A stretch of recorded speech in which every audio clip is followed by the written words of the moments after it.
practice, many of us thought. Also, Austin Cindric from Origin, North Carolina back there. And row 9, A.J. Allmendinger. He had a lot of inspection issues on Saturday. Going to serve a penalty at the start of the race. And number 7, Justin Haley. And then in row 10, Ryan Priest, 5 top 10s in 2025. And Josh Berry, a home race for Josh here. We're going to go down to Trevor for more on A.J.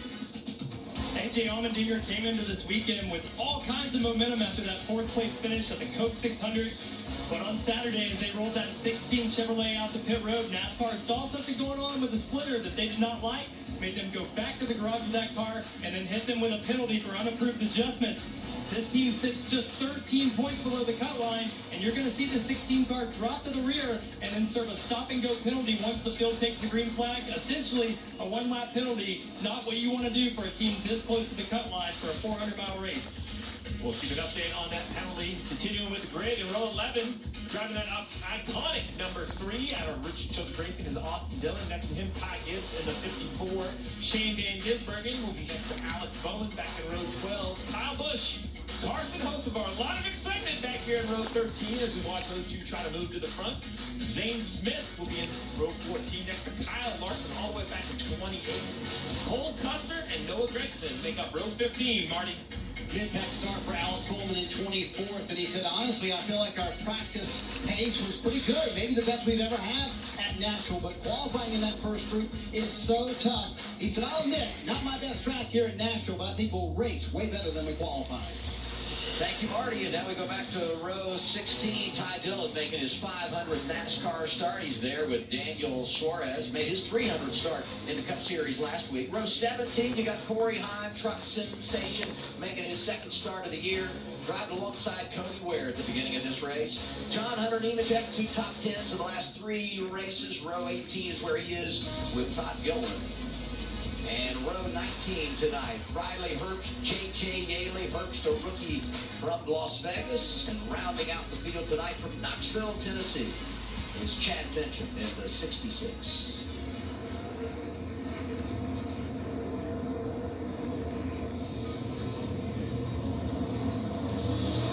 Just about ready to roll along. So with that, talk a little strategy. We get the Subway track facts, Stevie. Yeah, 300 laps. Make up the entire race. 90 laps stage 1, 95 stage 2, 115 stage 3. Fuel limit of 775. Some cars maybe even up to 80 laps to see in pit road, 45 miles per hour. Probably the story. Ready?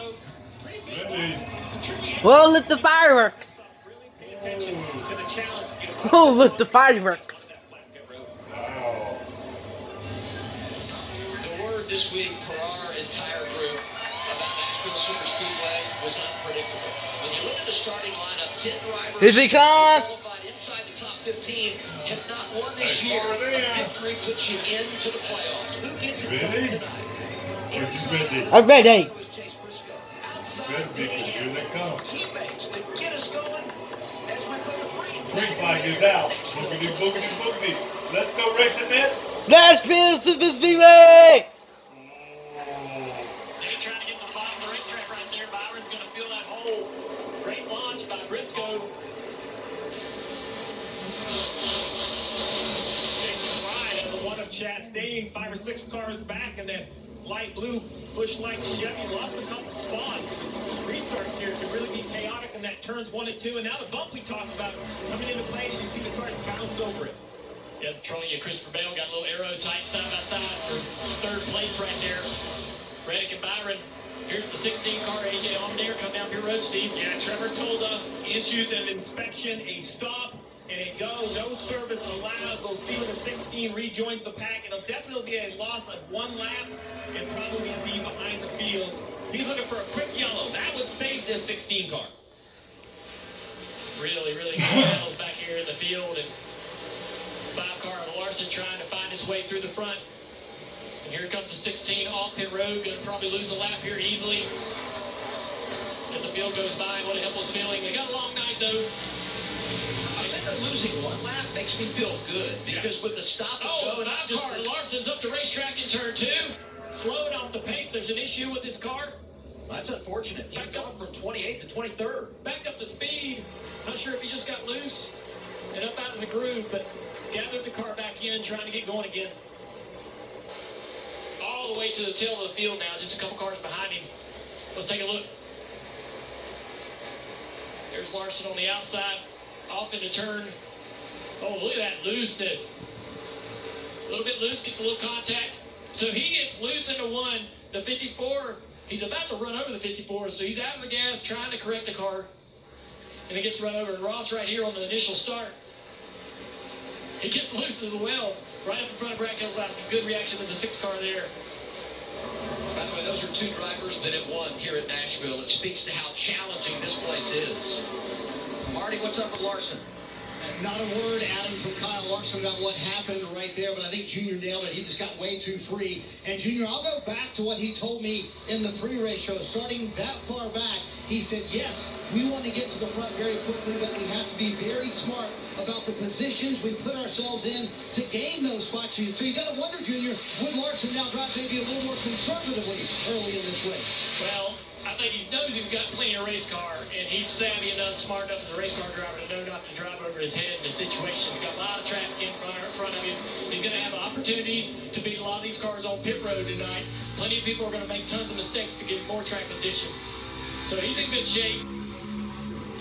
As long as the car's there, that was the one thing we were worried about with practice times and qualifying speed. What kind of speed does the car even have? So that's still something we're going to figure out here in the early stages. Well, this is the challenge. When you say conservative how? I mean, there's traffic everywhere. You're going to have to take certain risks right there. If you think a 3 wide middle, chose to stick with the outside, gave Riley Hurst in that 35, a shove down into the corner. Yeah. He was checking up, trying not to run in the back of the Gibbs car on that turn 1 entry and got contact from behind from Gilliland, and that he was a little bit free, but I think the contact was mostly what sent him up the racetrack there. You referenced Gibbs. Gibbs is 21st. Larson had driven in the first couple of laps from 28th to 22nd, so he was gaining on the competition, and all signs were that he was going to move to the front early, has the wiggle, and now settles in line, and we'll see what he has over the balance of the night. Meanwhile, back at the front, Briscoe 0.4 of a second in front of teammate Denny Hamlin. National Debt Relief taking us on board here. It's a great bumper camera there showing us the asphalt or the concrete and exactly what that looks like, how imperfect the surface is. It's so rough. You see the chatter as he goes around this racetrack, just kind of bouncing. Look at it bouncing all the way down the straightaway. If you ever rode on the interstate, it's concrete. The car just kind of bounces across the joints. Big bump right there. Another one right here if we stay on board. Right there. That little bump right there is a newer bump that Chase Elliott and some of the drivers talk about maybe a problem on the long run as they're losing grip in the car. You've got somebody on your door, on your left